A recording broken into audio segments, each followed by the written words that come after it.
فرمایا جب کوئی بوڑھا گناہگار میرے در پہ سوالی بن کے آتا ہے، جس نے ساری زندگی بغاوت میں گزاری، جس کے نام اعمال میں ایک بھی سجدہ نہیں، ساری زندگی تکبر میں گزار دی، جوانی کا نشہ تھا، شباب کی مستی تھی، دولت کی ترنگ تھی، برادری اور لیڈری کا غرور تھا، رگوں میں گرم گرم خون دوڑتا تھا،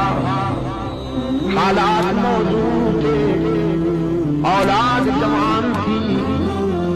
سوسائٹی اور معاشرے میں اسٹیٹس تھا، ایک اسٹینڈرڈ تھا، مقام تھا، کبھی بھی اللہ کے حضور سجدہ ریز نہیں ہوا، لیکن اب زندگی کی شام ہو گئی، آنکھوں سے بینائی چلی گئی، کانوں سے سنوائی چلی گئی، زبان سے گویائی چلی گئی، دماغ شل ہو گیا، کمر جھک گئی، ہاتھ لرزنے لگے، پاؤں کانپنے لگے، لوگوں نے بھی نظریں پھیر لی، اولاد بھی پرواز کر گئی، جیب بھی خالی ہو گئی، اب رات کی تنہائی میں مایوسی کے عالم میں ساری دنیا سے لٹ کر یہ بوڑھا گناہگار رب العالمین کی بارگاہ میں آیا ہے،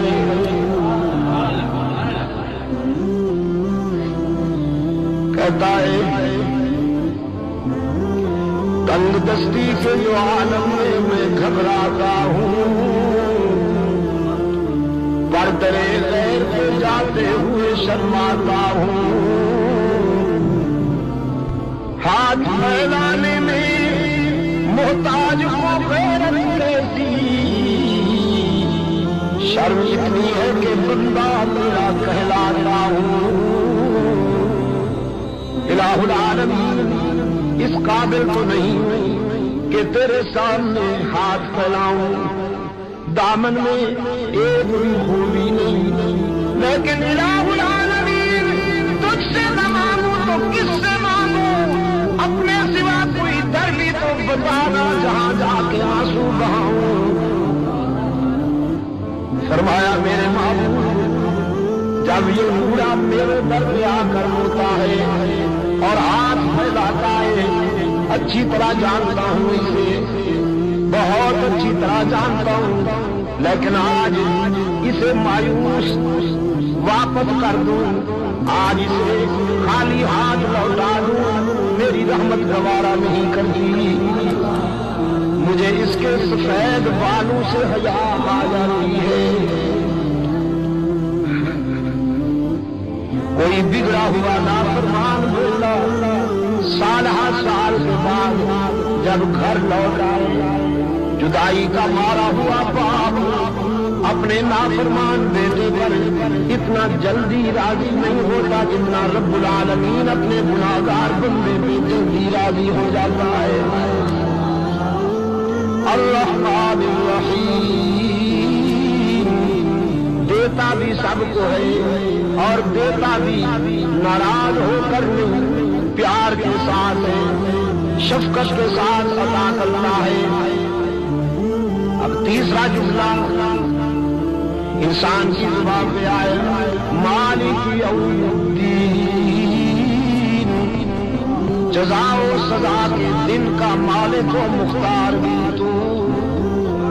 سارا اختیار تیرے پاس، مالک یوم الدین،